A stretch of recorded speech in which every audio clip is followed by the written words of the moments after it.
सोच, तजस्सुस और सैर व तफरीह में दिलचस्पी रखने वाले दोस्तों को एसटी ट्रैवल्स की तरफ से अस्सलाम वालेकुम। एसटी ट्रैवल्स के इस नए सफ़रनामे में आप सबको दिल की गहराइयों से खुशामदीद कहते हैं।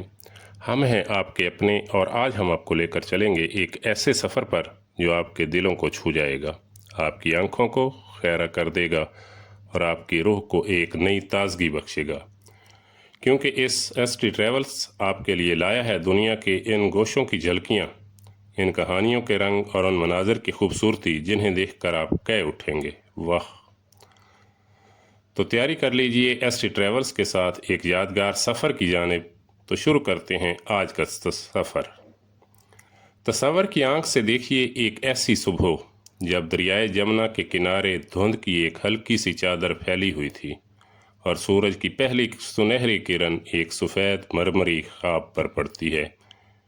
ये कोई आम मंजर नहीं, ये वो लम्हा था जब एक बादशाह के दिल में अपनी मलका की लाजवाल मोहब्बत का ऐसा नक्श उभरा जिसने सदियों के लिए फ़न और मोहब्बत की एक ऐसी दास्तान रकम कर दी कि आज भी दुनिया इसके सहर में गिरफ्तार है। जी हाँ, हम बात कर रहे हैं ताज महल की। ताज महल आगरा में इस्तादा सिर्फ एक मकबरा नहीं बल्कि एक ऐसी खामोश चीख है जो एक आशिक के दिल की गहराइयों से उठी और पत्थरों में ढल गई। ये मुमताज़ बेगम की यादगार है, शाहजहां की बेपनाह मोहब्बत का लाजवाल सबूत। एक ऐसी कहानी जो हर देखने वाली आंख को रश्क और हर सुनने वाले दिल को उदासी से भर देती है। शाहजहां जो कि मुग़ल सल्तनत के 5वें बादशाह थे, अपनी बीवी मुमताज़ बेगम से बेहद मोहब्बत करते थे। मुमताज़ बेगम का असल नाम अर्जबंद बेगम और वो एक ईरानी नजाद खातून थीं। इन दोनों की शादी 1612 ईस्वी में हुई और वो एक दूसरे के लाज़िम मलज़ूम बन गए। मुमताज़ बेगम ने शाहजहां के साथ हर सफ़र और हर मुश्किल में साथ दिया। उनके 14 बच्चे हुए जिनमें से 7 पकीदे हयात रहे। 1631 ईस्वी में बुरहानपुर में अपने 14वें बच्चे की पैदाइश के दौरान मुमताज़ बेगम का इंतकाल हो गया। शाहजहां अपनी महबूब बीवी की मौत पर बेहद गमगीन हुए और उन्होंने उनकी याद को हमेशा ज़िंदा रखने का अहद किया। उनका ये गम इतना शदीद था कि दरबारी मौरख़ीन ने लिखा है कि उनके चेहरे की रौनक मांद पड़ गई और उनकी सल्तनत में सोग का समा था।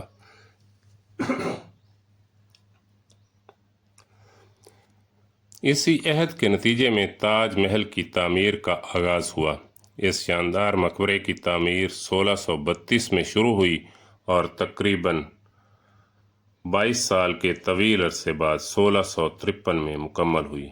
इसकी तामीर में हिंदुस्तान, फ़ारस और वस्ती एशिया के माहिर कारीगरों और मेमारों ने हिस्सा लिया। उस्ताद अहमद लाहौरी को इस अजीम शान मंसूबे का चीफ आर्किटेक्ट माना जाता है। कहा जाता है कि इसकी तमीर पर उस वक्त के तकरीबन 32 मिलियन रुपए खर्च हुए थे और उसमें तकरीबन 20,000 मज़दूरों ने काम किया था।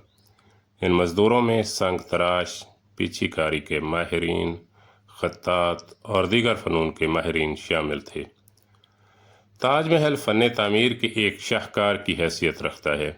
इसका डिज़ाइन फ़ारसी, इस्लामी, हिंदुस्तानी और वस्ती एशियाई फ़न तामीर के अनासर का एक खूबसूरत इम्तजाज है। इसकी हर तफसील में एक ख़ास तवाज़ुन और हम आहंगी नज़र आती है। इसकी अहम खसूसियात में से चंद एक आपको बताते हैं कि ताज महल मुकम्मल तौर पर सफ़ेद संगे मरमर से बना हुआ है जो कि राजस्थान के मकराना से लाया गया था। ये संगे मरमर अपनी आला क्वालिटी और चमक के लिए मशहूर है।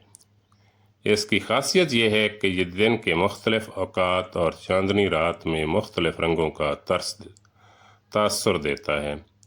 सुबह की पहली किरणों में ये गुलाबी रंग का दिखाई देता है, दिन में दूधिया सफ़ेद और चांदनी रात में चांदनी की तरह चमकता है। ये रंगों का बदलता हुआ मंजर इसकी खूबसूरती को और भी दिलकश बना देता है। ताजमहल का मरकज़ी गुंबद एक ऊंचा और गुलाई वाला गुंबद है जो कि फ़ारसी तर्ज़ तामीर का एक अहम अंसर है।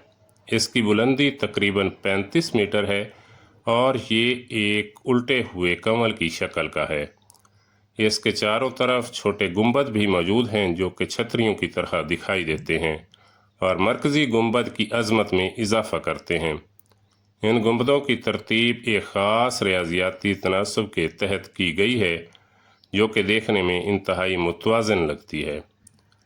تاج محل کے 4 کونوں پر 4 بلند مینار واقع ہیں جو کہ اس کی عمارت کو ایک متوازن اور شاندار منظر پیش کرتے ہیں۔ ان میناروں کی بلندی تقریباً 43 میٹر ہے۔ یہ مینار قدرے بحر کی طرف جھکے ہوئے بنائے گئے ہیں۔ اس کی وجہ کسی قدرتی آفت کی صورت میں یہ مرکزی مقبرے پر نہ گرے۔ یہ اس دور کے معماروں کی دور اندیشی اور انجینئرنگ کی مہارت کا منہ بولتا ثبوت ہے۔ تاج محل کی دیواروں اور چھتوں پر نہایت ہی نفیس نقاشی اور پیچی کاری کی گئی ہے۔ اس میں قیمتی اور نیم قیمتی پتھروں کا استعمال کیا گیا ہے جن میں عقیق، فیروزہ، لاجورد اور یشب شامل ہیں۔ یہ پتھر دور دراز کے علاقوں سے منگوائے گئے تھے۔ ان پتھروں سے پھولوں، بیل بوٹوں اور قرآنی آیات کی خوبصورت نقش نگاری کی گئی ہے۔ یہ پیچی کاری اتنی باریک اور نفیس ہے کہ بعض جگہوں پر 1 انچ میں کئی چھوٹے چھوٹے پتھر تراش کر لگائے گئے ہیں۔